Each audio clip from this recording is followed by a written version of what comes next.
Good evening and thank you for joining us. Thunder Bay's newly elected City Council will soon be presented with a cheaper option for an indoor turf facility. Soccer Northwest officials are set to offer their latest proposal at the December 12th council meeting. The idea is for a hangar-type building next to the community auditorium. Vasilios Bellows explains. It's another indoor turf facility pitch from Soccer Northwest, which present their recommendations at a city council meeting next month. This new proposal would be a hangar-type building next to the community auditorium, checking many of the boxes that were hoped for the facility. The building will include 10 change rooms, offices, storage rooms, a second-floor mezzanine, accessible washrooms, and more. The estimated cost of this proposal is around $20 million. That's about half of the city's current proposal. Club president Michael Veneziali says even though the cost is significantly lower, the layout will also better meet the needs of user groups. Field sizes are actually slightly bigger than what the city had previously proposed. So the city had gone with basically the small field size that we could possibly go with to make it work. The field size we have proposed now is 8 feet wider and 6 feet longer, which is the identical size to what our youth play in when they go to tournaments in the Winnipeg area. So it's actually more beneficial for them to have this different field size.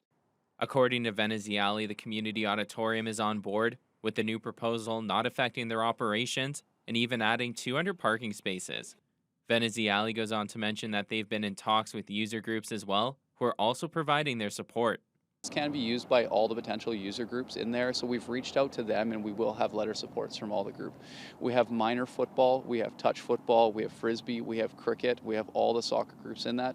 We've also reached out to community groups such as the Multicultural Association. It sounds like they're going to be coming on board for something like this as well.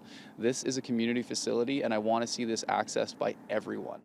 City Manager Norm Gale couldn't comment on Soccer Northwest's newest proposal, but says everything will be considered when they do bring recommendations to council. We will listen eagerly along with members of City Council for the deputation. But regardless, we have instructions from council. We're bringing a report in January. That report will contain recommendations, and those recommendations will consider input by stakeholders, not limited to Soccer Northwest Ontario. One of the drawbacks of Soccer Northwest's newly proposed indoor turf facility is a lack of a designated walking track, though they believe it's not too much of an issue with the Canada Games complex close by. The new City Council will see their first report from administration on a proposed facility sometime in January. Vasilios Bellows, TBT News. Officials with the Thunder Bay Public Library are concerned about the upcoming city budget after being told that senior administration will likely recommend a 15% cut to the library's capital budget. In response, the library has released a public survey looking for community feedback. The survey was released on the library's website yesterday and had 800 responses by this morning. It focuses on what the library means to the community and asks members of the public if they'd prefer to see cuts to other city services or projects instead of the library. CEO Richard Togman says significant budget cuts like this could force some difficult choices down the road. If we keep getting successive cuts year after year of this magnitude, like this 15% cut, the library board would have to start looking at significant cutbacks, which could result in the closure of a neighborhood branch. This level of funding is simply not sustainable if the City of Thunder Bay wants to have an effective, safe, and productive public library service. City Manager Norm Gale provided a statement on the suggested library cuts saying, quote, "The budget will be very challenging, and other city-funded boards may also appeal to the community to influence difficult council decisions."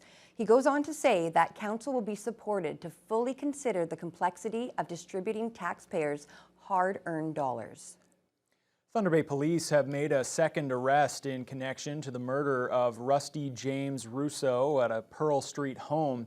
Investigators also spoke about a major drug bust on the city's south side during a news conference at the police station today. Kurt Black has the details. We have arrested Harley Austin Loon, 23 years old, also of Thunder Bay, in connection with this investigation. That arrest was made yesterday afternoon. Harley Austin Loon becomes the second suspect charged with first-degree murder in connection with the city's 14th homicide of the year, joining his older brother, 29-year-old Travis Jacob Loon, in police custody. Detective Inspector Jeremy Pearson was still unable to discuss the exact relationship between the suspects and the victim, 27-year-old Rusty James Russo, but does feel confident that they have those responsible behind bars. At this point in time, the investigation has led us to the point that we believe we have the people responsible under arrest and before the courts. With that said, the investigation being ongoing, we remain open to any new information. And of course, as we continue to investigate these circumstances, we are asking the public for anything they may have seen, anything they may know, regardless of how inconsequential it may seem to them. It may have significance to our investigation. Elsewhere in the city, 7 suspects have been arrested after officers executed a search warrant at a residence in the 200 block of Amelia Street West around 2:30 p.m. on Thursday, where police seized multiple handguns, $35,000 in cash, and suspected fentanyl and crack cocaine worth $125,000. With 5 of the 7 suspects arrested, hailing from southern Ontario, Detective Inspector Pearson says it's a continuation of a trend that has plagued the community for some time. This is really part of the trend that we've been identifying for years as concerning where you have profit-motivated individuals traveling to Thunder Bay, and with profit and with the illicit drug trade comes the potential for violence, and that potential for violence is manifested in the city. All 7 suspects are facing a multitude of charges, including possession of cocaine and fentanyl for the purpose of trafficking and the unauthorized possession of a firearm. They appeared in bail court on Friday and were remanded into custody. Kurt Black, TBT News. The OPP also made several large drug busts across the region this week, confiscating opioids, meth, cocaine, and a firearm. OPP in Nipigon carried out a traffic stop on Monday, arresting 2 Toronto area residents and seizing a large quantity of suspected crystal meth, opioids, and cocaine. Meanwhile, Kenora OPP seized an estimated $6,500 worth of suspected cocaine and fentanyl, as well as a handgun and ammunition. During a traffic stop there on Tuesday, 2 Manitoba residents are facing charges as a result. Then today, Kenora officers discovered about $6,000 in suspected illicit substances and a taser at a Kenora home. 3 local residents were arrested in connection with that bust. The head of Watay Power says they plan to connect 5 more remote First Nations to the electrical grid next year. This comes after a celebration in Kingfisher Lake this week to officially announce the end of that community's reliance on diesel generators for power. Lee Noonan reports.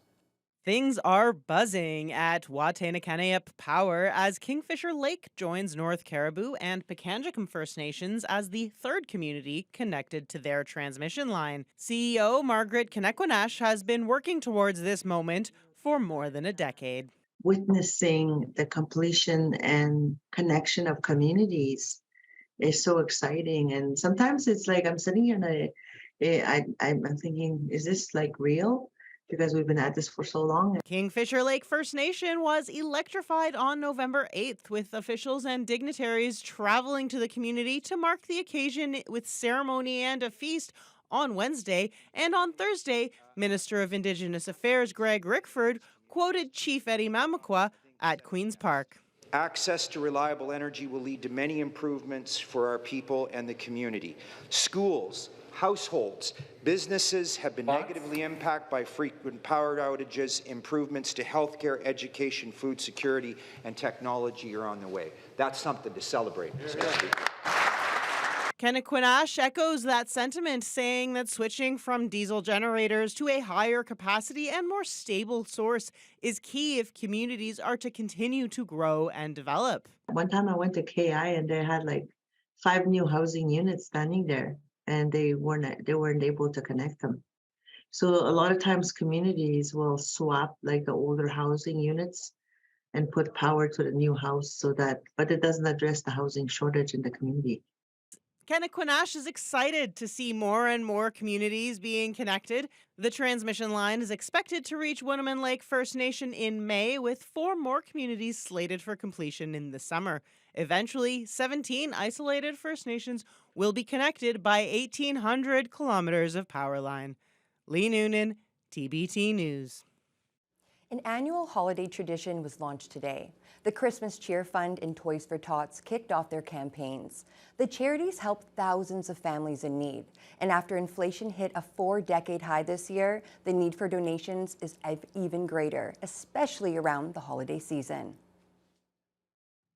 Too many families have to choose between food and toys or paying their bills, and the need this year has increased.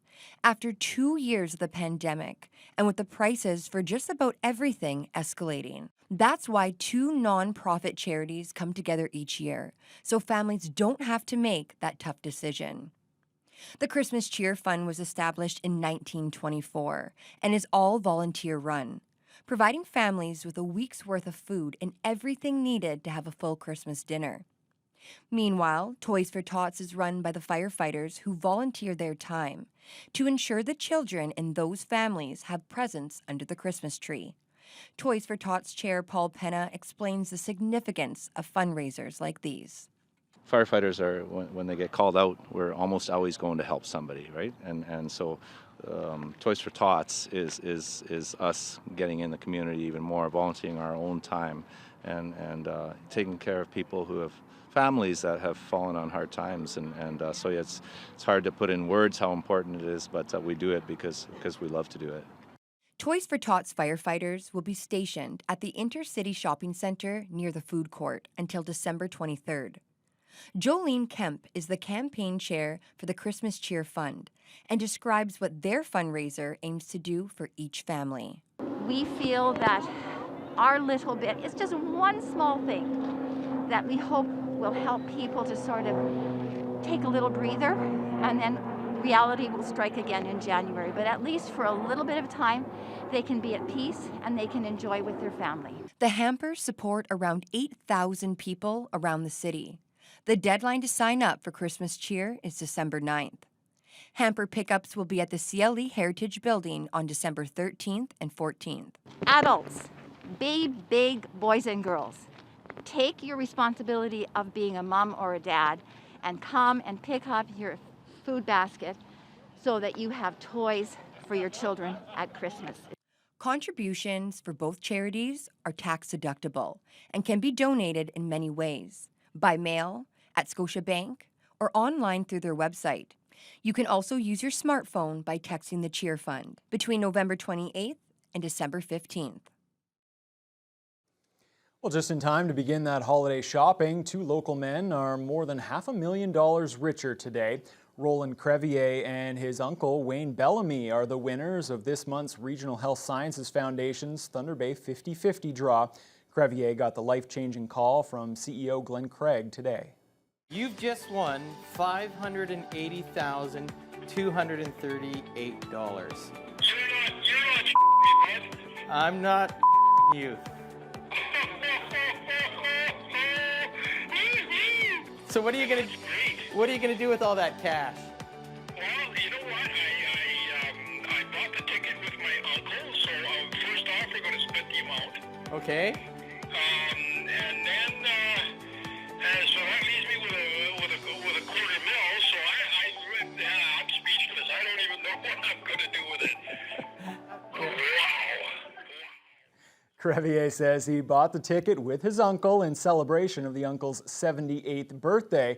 Tickets for December's draw, which offers a guaranteed prize of at least $1 million, are already on sale. That prize will be drawn just before New Year's on Friday, December 30th. It's the International Day for the Elimination of Violence Against Women. To mark the event, the Anishinaabe Aski Nation hosted an awareness social at its Thunder Bay office. And the special guest was the newly crowned Miss World Canada, Emma Morrison, from the Chapleau Cree First Nation. Today's event focused on raising awareness of violence against Indigenous women. A variety of guest speakers shared their experiences and messages of empowerment. As the first Indigenous woman to earn the title of Miss World Canada, Morrison spoke about the importance of advocating and raising awareness, citing the fact that Indigenous women are 12 times more likely to be victims of homicide. It doesn't just affect women. It's not just a women's issue, but this affects us all. So it's important for us to raise our voices and be that louder voices of advocacy for our women. So both men, women, boys and girls need to stand together and have this time to reflect, and so we could end the violence against women. I want to see more resources within our communities, especially our northern communities too, and to have that more availability within our communities so we could provide that safe space for our women. Morrison strives to continue empowering Indigenous women, particularly through her Beauty with a Purpose and Reconnecting Through Ribbon Skirts projects. Oh, what a fantastic message to deliver there. Well, Fiona, pretty nice day out there today. Sun was shining, above average temperatures, pretty good. It was temperature-wise almost a repeat of yesterday, a low of -7, wind chills -11 to start. But we warmed up to 3 Celsius. The big difference between yesterday and today is we had sunshine. It was gorgeous out there.